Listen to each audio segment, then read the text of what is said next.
नमस्कार दोस्तों, मैं Surendra Singh super education study platform में आपका स्वागत करता हूं। चलिए आज की क्लास शुरू करते हैं। पहला प्रश्न दिया है यहाँ पर, उद्योगों के विकास तथा औद्योगिकरण की रणनीति किस योजना का अंग थी। पहले प्रश्न में पूछा जा रहा है, उद्योगों के विकास तथा औद्योगिकरण की रणनीति किस योजना का अंग थी। तो सेकंड स्कीम थी, या फर्स्ट स्कीम थी, या थर्ड स्कीम थी, या फोर्थ स्कीम थी। तो इसका सही आंसर हो जाएगा सेकंड स्कीम। पहला वाला ठीक हो जाएगा, पहले का ए सही हो जाएगा। नेक्स्ट प्रश्न देखते हैं 2 नंबर। भारत में स्वसंपोषित विकास का उद्देश्य सर्वप्रथम अपनाया गया था। किस पंचवर्षीय योजना में स्वसंपोषित विकास का उद्देश्य को अपनाया गया था। सर्वप्रथम की बात हो रही है, तो कब अपनाया गया था। तो चतुर्थ पंचवर्षीय योजना में अपनाया गया था। तो 2 का ए सही हो जाएगा। 3 नंबर प्रश्न देखते हैं, गांधीवादी अर्थव्यवस्था किस सिद्धांत पर आधारित थी। अच्छा क्वेश्चन है, डबल स्टार लगा लीजिए, एग्जाम में आने के ज़्यादा से ज़्यादा चांसेस हैं। गांधीवादी अर्थव्यवस्था किस सिद्धांत पर आधारित थी। तो कौन सा सिद्धांत था, ग्रामीण सहकारिता थी, या शहरी सहकारिता थी, या दोनों पर थी, या इनमें से कोई नहीं। तो इसका सही आंसर हो जाएगा ग्रामीण सहकारिता। 3 का ए सही हो जाएगा, ग्रामीण सहकारिता पे आधारित थी। 4 नंबर प्रश्न देखेंगे, भारतीय रिजर्व बैंक आरबीआई का लेखा वर्ष कब से कब तक चालू होता है। आरबीआई की बात हो रही है, आरबीआई आरबीआई का मतलब होता है रिजर्व बैंक ऑफ इंडिया, और आरबीआई का मुख्यालय कहाँ पर है, मुंबई में। स्थापना की बात की जाए तो स्थापना कब हुई थी, 1 अप्रैल 1935, 1935। तो बात हो रही है भारतीय रिजर्व बैंक यानी आरबीआई के लेखा वर्ष की कब से कब तक चलता है। तो अप्रैल से मार्च इसका सही आंसर हो जाएगा, 4 का ए सही हो जाएगा। पीली क्रांति किससे संबंधित है। पीली क्रांति किससे संबंधित है, ये पूछा जा रहा है। तो किससे संबंधित है पीली क्रांति, तिलहन उत्पादन से पीली क्रांति संबंधित है। नेक्स्ट क्वेश्चन देखते हैं, 6 नंबर प्रश्न देखते हैं, नोबेल शांति पुरस्कार 2023 से किसे सम्मानित किया जाएगा। नोबेल शांति पुरस्कार 2023 से किसे सम्मानित किया जाएगा। तो किसको किया जाएगा, नरगिस मोहम्मदी को, या शबीना खान को, या गीतांजलि श्री को, या राजेश कुमार को। तो इसका सही आंसर हो जाएगा नरगिस मोहम्मदी को सम्मानित किया जाएगा। 6 का ए सही हो जाएगा, पहला वाला ठीक हो जाएगा। 7 नंबर प्रश्न देखते हैं, अर्थशास्त्र के क्षेत्र में नोबेल पुरस्कार 2023 किसने जीता है। अर्थशास्त्र की बात हो रही है, इकोनॉमिक्स की बात हो रही है। नोबेल पुरस्कार 2023 में किसको मिला है। तो किसको मिला है, क्लॉडिया गोल्डन को मिला है। 7 का ए सही हो जाएगा। 8 नंबर प्रश्न देखते हैं, Dada Saheb Phalke life time achievement पुरस्कार 2023 से किसे सम्मानित किया जाएगा। Dada Saheb Phalke life time achievement पुरस्कार 2023 से किसे सम्मानित किया जाएगा। तो किसको किया जाएगा, वहीदा रहमान को सम्मानित किया जाएगा। 8 का ए सही हो जाएगा। नेक्स्ट देखते हैं 9 नंबर प्रश्न देखते हैं, एम.एस. स्वामीनाथन पुरस्कार 2023 से किसे सम्मानित किया जाएगा। एम.एस. स्वामीनाथन पुरस्कार 2023 से किसे सम्मानित किया जाएगा। तो डॉक्टर पी.वी. सत्यनारायण इसका सही आंसर हो जाएगा। 10 नंबर प्रश्न देखते हैं, भारत में अधिकतम कर यानी टैक्स राजस्व किस से आता है। तो भारत में जो अधिकतम टैक्स आता है वो कहाँ से आता है, निगम कर से आता है। कहाँ से आता है, निगम कर से। 10 का भी सही हो जाएगा, निगम कर से। 11 नंबर प्रश्न देखते हैं, भारत में पहली बार सेवा कर किस वर्ष से लागू किया गया था। भारत में हो रहा है, पहली बार की बात हो रही है। क्वेश्चन अच्छा है, आ सकता है। तो 1994 से 1995 इसका सही आंसर हो जाएगा। 11 का सी सही हो जाएगा। 12 नंबर प्रश्न देखते हैं, भारतीय कपड़े का सबसे बड़ा आयातक देश कौन सा है।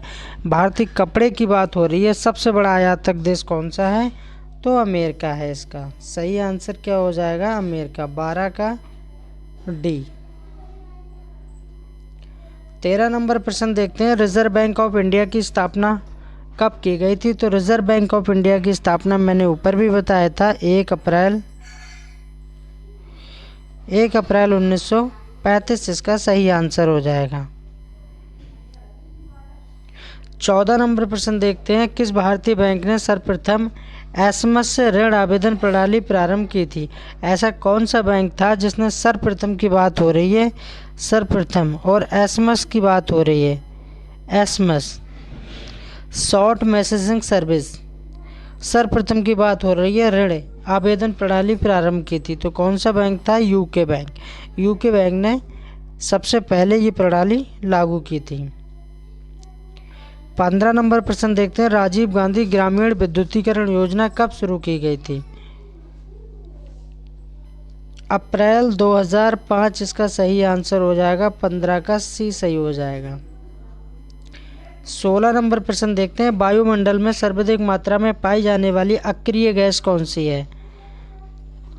वायुमंडल में सर्वाधिक मात्रा में पाई जाने वाली अक्रिय गैस कौन सी है, तो इसका आंसर हो जाएगा आर्गन। आर्गन गैस सबसे ज़्यादा पाई जाती है अक्रिय की। और वायुमंडल में सबसे ज़्यादा कौन सी गैस पाई जाती है, इस तरह से क्वेश्चन आ जाए तो नाइट्रोजन याद रखना है। कितने परसेंट, 78%। ऑक्सीजन कितने परसेंट पाई जाती है, ये भी याद रखना है। ऑक्सीजन कितने परसेंट पाई जाती है, 21% ऑक्सीजन पाई जाती है। कार्बन डाइऑक्साइड की बात की जाए तो 0.03% पाई जाती है। 17 नंबर प्रश्न है, निकट दृष्टि दोष से पीड़ित व्यक्ति के चश्मे में किस लेंस का प्रयोग किया जाता है। तो कौन सा लेंस डाला जाता है, तो उसमें अवतल लेंस का प्रयोग किया जाता है। 17 का ए सही हो जाएगा, अवतल लेंस। 18 नंबर प्रश्न देखते हैं, प्रथम भारत रत्न पुरस्कार कब दिया गया था। तो कब दिया गया था, 1954, 1977, 1947, 1945। तो 1954 में भारत रत्न दिया गया था सबसे पहले। 19 नंबर प्रश्न है, राष्ट्रीय ग्रामीण विकास संस्थान कहाँ स्थित है। राष्ट्रीय ग्रामीण विकास संस्थान कहाँ स्थित है, तो कहाँ स्थित है, हैदराबाद में स्थित है। 19 का ए सही हो जाएगा, हैदराबाद। और हैदराबाद किस नदी के किनारे बसा हुआ है, मूसी नदी के किनारे बसा हुआ है हैदराबाद। 20 नंबर प्रश्न देखते हैं, रॉक गार्डन कहाँ स्थित है। रॉक गार्डन कहाँ स्थित है, तो रॉक गार्डन चंडीगढ़, हरियाणा, भोपाल या लखनऊ। तो इसका सही आंसर हो जाएगा चंडीगढ़। और चंडीगढ़ किसकी राजधानी है, पंजाब की राजधानी क्या है, चंडीगढ़। हरियाणा की राजधानी क्या है, चंडीगढ़। ये भी याद रखना है।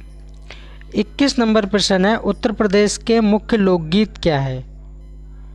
यूपी स्पेशल से क्वेश्चन लिया गया है, उत्तर प्रदेश के मुख्य लोकगीत क्या है। दरुत्र, अवधी, बाज, क्या ये सही होगा। करुणा, भक्ति, शायरा ये सही होगा, या दूरपथ या बाज ये सही होगा। विरहा, यहाँ पर ये मिस प्रिंट है, ढोला होगा। विरह, चैती, ढोला, तो ये इसका सही हो जाएगा। 21 का डी सही हो जाएगा। उत्तर प्रदेश के मुख्य लोकगीत है, क्योंकि ढोला हमारे यहाँ फेमस होता है यूपी में। नेक्स्ट देखते हैं, 22 नंबर प्रश्न देखते हैं, उत्तर प्रदेश के प्रमुख लोक नृत्य कौन से हैं। वहाँ लोकगीत पूछा गया था, यहाँ लोक नृत्य पूछे गए हैं।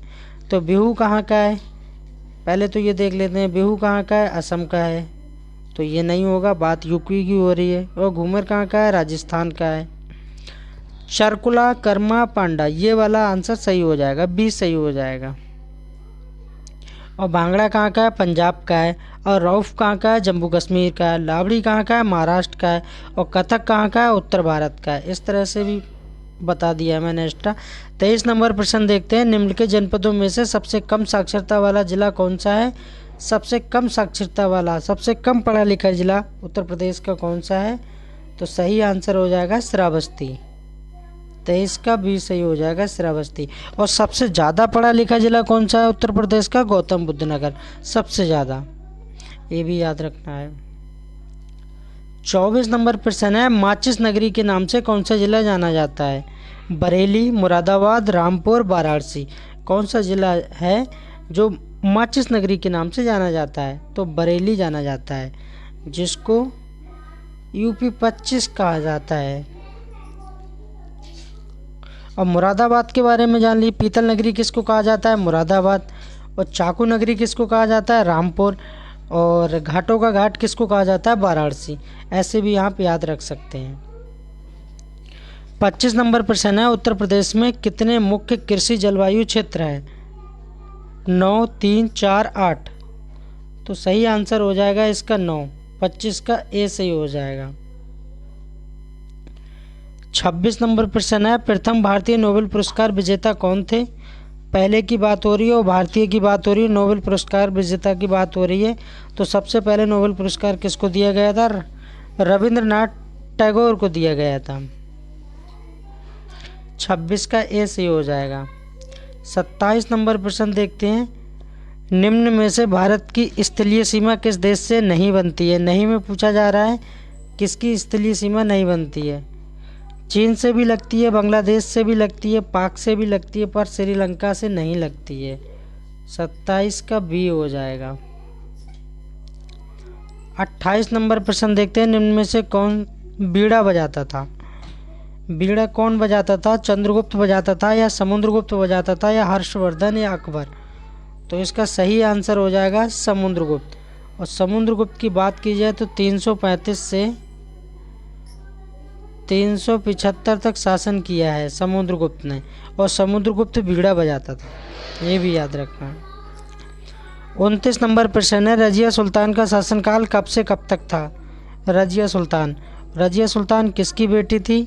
और शासनकाल की बात की जाए तो 1236 से 1240 तक शासन रहा है। 1236 से 40 तक 4 वर्ष तक रजिया सुल्तान ने शासन किया है, और एकमात्र मुस्लिम शासक थी रजिया सुल्तान। और इल्तुतमिश की ये बेटी है रजिया सुल्तान। और इस वीडियो का लास्ट प्रश्न, न्यूटन का पहला नियम कौन सा है? तो इसका सही आंसर हो जाएगा जड़त्व का नियम। 30 का ए सही हो जाएगा। Thanks for watching, please subscribe my channel.